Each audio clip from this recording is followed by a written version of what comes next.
Chapter 23, William Post. The Catman had a secret. While the guards and Norman Bucklew fussed about Brittany Monet, William Post had quietly been having an affair with a part-time employee at the hot house. Now she was getting ready to quit her job and move from Leavenworth, and Post had a favor to ask. He wanted his clandestine lover to bring him in a gun. Post had seduced her for nearly 2 months earlier. They had met when he had given her 2 kittens. The Catman was always looking for good homes for them, and when he had heard that there was a prison employee who didn't have a pet, he went directly to her office with the most adorable kittens of the litter. Neither the guards nor the woman's co-workers were suspicious when he did this, nor did anyone become alarmed when Post started stopping by her desk regularly to ask how the kittens were doing. It was during these conversations that Post and the woman developed a friendship that led to something more. Later, when he recalled the romance, Post said he had felt confident that the woman would bring him a gun on her last day at work. By that time, they had talked about it several times, and Post had assured her that he didn't want the pistol in order to hurt anyone. He intended to turn the gun over to the lieutenant's office and claim he found it hidden in the prison yard. The parole board had rejected his appeal because, in the words of his letter, his institutional achievements were deemed insufficient to warrant a more lenient decision. But if the board had heard that he had turned in a handgun, Post figured it would have no choice but to grant him an early release. At least that is what he told the woman. She promised to consider his request, but acknowledged she was afraid. If caught, she could be sent to prison. It was her choice, he assured her. He would simply wait until her last day at work to learn whether or not she loved him enough to bring him a gun. Post had always had a way with women. The employee was not the first one he had seduced while in prison. But all the women he had known, only Glenda Thomas had been, as he later put it, my perfect criminal soulmate. Glenda Thomas was 19 when she first met Post in Glendale, California in early 1972. She had a slender figure, a sad face, and a heavy heroin habit. Post, then 26, had just paroled from San Quentin and was also using drugs. A mutual friend had introduced them, and one day when Post stopped by Thomas's apartment, he found her naked in bed with 3 men who had given her amphetamines in return for sex. Post pulled a gun and ordered them to leave. Later, when Thomas asked Post why he had kicked them out, he said, "I think there is more to you than being a doped-up whore." She was like a wounded animal, Post said of her later. Her mother had been an alcoholic hooker who used to bring her tricks home and then pass out. Some of the Johns crawled into bed with Glenda.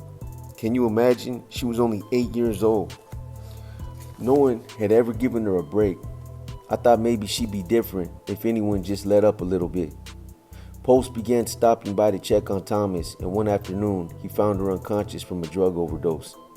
"You eat here, you sleep here, but you don't fuck no one here," he explained to her. "And you don't have to fuck for your rent. You were just here. That's the bathroom, there's the kitchen, there's the food. Rent is free. Just kick back and take a break for a while." Post had been supporting himself by robbing banks, and he and another ex-convict, Robert Butler, left the apartment a few hours later to pull a robbery. Before they reached their target, the car developed mechanical trouble, forcing them to turn back to Post's apartment. Glenda was gone. She had left behind a suicide note written in mascara. Post hurried to her apartment and found her unconscious and lying in her own vomit, a bag of amphetamines nearby. A neighbor called an ambulance while Post gave Glenda mouth-to-mouth resuscitation. Later at the hospital, doctors told Post that he had saved her life. Post returned to his apartment and found Butler waiting drunk and angry. Butler suggested that they rob an all-night market a few blocks away. "You're nuts," said Post. "We'd be lucky to get $20 for that place." He was wrong. They got $65. They also were seen by a customer as they ran from the store. He followed them and took down the license plate number of their car. Within minutes, a Glendale police car was giving chase. Post pulled his still crippled car to the curb, and Butler flung open the passenger door and ran. "I had planned on running," recalled Post, "but as I opened the door I thought, you coward. You have been dogging people, waving a pistol in their faces, taking their money, And the first time a guy with a gun comes at you, you want to run and surrender. What kind of punk are you? That's why I decided to shoot it out. Post emptied the clip in his .45 automatic, shattering the police car's windshield. Just then, a tenant opened the door to her apartment to see what was happening. Post pushed his way inside, waving the handgun in her face. For the next 8 hours, he hid in the apartment. He kept the woman and her husband, ironically an off-duty police officer, as hostages while police searched the area. By morning, Post felt it was safe for him to escape. He tied up the couple, stole their car, and fled. I decided not to kill them because they had done everything I asked. Post drove to Detroit, Michigan, where he and another ex-convict, Gary Tanksley, began robbing banks. Several weeks later, Post telephoned Glenda. "I want to be with you," she said, so he arranged to meet her in Las Vegas, Nevada, where they celebrated their reunion by spending and gambling away $12,000 that Post had gotten in his last bank heist. In need of cash, they drove to Oregon, intending to rob a bank. They stopped at a roadside cafe and Post robbed the cashier of $900. But as he bolted outside, the cafe's owner grabbed a shotgun and went after him. Post jumped into the back seat of his car and Glenda hit the accelerator just as the owner fired his first blast. It shattered the rear window. I'm shaking real bad because there's glass everywhere and this nut is pumping rounds at us. But Glenda is just as serene and as happy as could be. Post and Glenda returned to Las Vegas and found an easier way to get money. Glenda was incredibly sexy, so we decided we would hang out in this hotel bar, and when some John hit on her, she would take him upstairs where I would be waiting. At first, Post jumped out of the hotel bathroom and robbed the men, who were so embarrassed many of them never reported the robberies. Later, Post gave Thomas a gun and she robbed the Johns herself. I'd be waiting in the hallway and the elevator door would open and out would fly some guy with a knot on his head. Post said he noticed a change in her. All Glenda's life, she'd been fucked over by men. She was nothing but a cunt, the slut, a worthless piece of flesh. But now she had a gun and these fat bastards had to admit that this little girl was making them bend over with their butts naked. She was getting off on the power. So much so that we talked about her killing someone just to see what it was like. We talked about forcing some guy into her car and taking him over to the desert somewhere and having her shoot him just for the experience of it. And I think she could have done it. She was starting to get a thirst for the kill. She realized when you have that kind of power, you are a shark. And when a shark comes out, all the little minnows put their heads down and hide. Post had never considered Thomas his equal, nor did he think any woman was. Prisons ruin your relationships with women because all of your close associates are males, he explained. Women are dirty legs, cunts, weaklings. Part of it has to do with guys who get fucked in prison. Everyone calls them girls or punks. And that carries over into the outside world. Anyone without a dick is weak. And you might fuck weak people, but you really don't respect them. But Glenda was becoming different. I remember the first time she jammed a guy.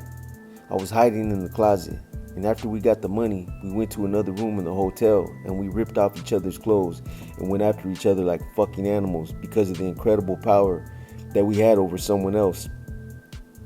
We had fucking robbed this guy and scared him shitless, and that was an unbelievable high. For 6 months, Post and Thomas worked Las Vegas as a modern Bonnie and Clyde.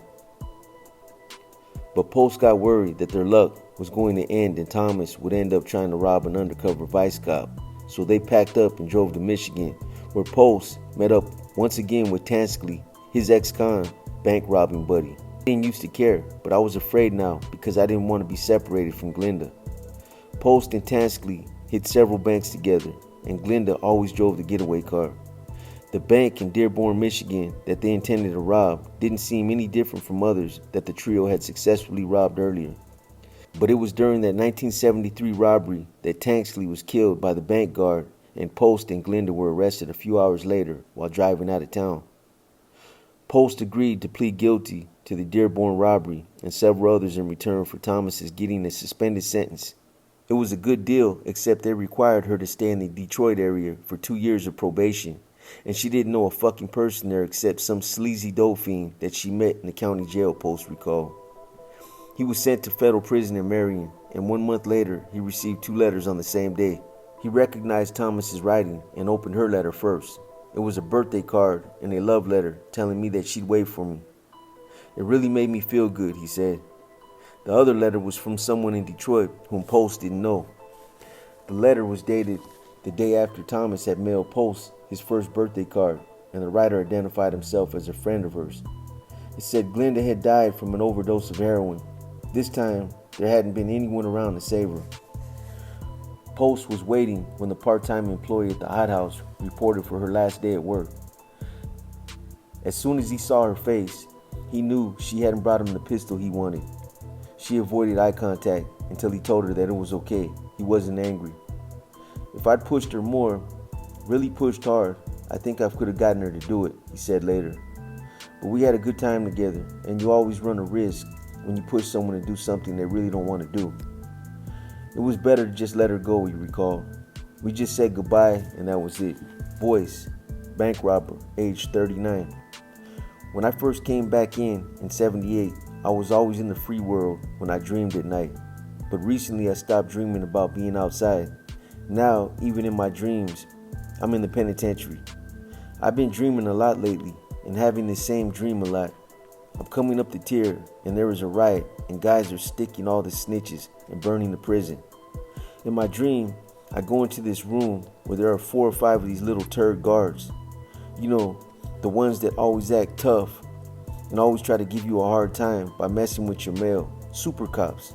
These pigs are crying and moaning and begging for their lives, and I walk up and down looking at them.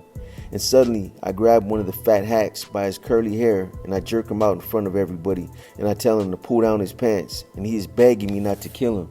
And now he's crying about his wife and kids and telling me how sorry he is for everything he has done.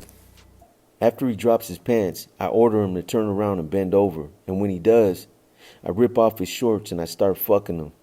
And then out of nowhere, I suddenly have a knife and I start stabbing him in the back over and over and over again. What's wild about this dream is it's black and white until I start sticking this pig, and then everything shoots to Technicolor. Brilliant colors, man. Bright reds, yellows, greens. I used to dream about fucking women, beautiful women with great tits. I used to dream about being on the street or in the backyard with my old lady and kids. But this is what I dream about now. I dream about fucking a fat prison guard and stabbing him in the back. It's scary, man. I wonder what I'll be dreaming a year from now, or maybe 5 years from now. I wonder what I'll be dreaming when I finally get back on the streets.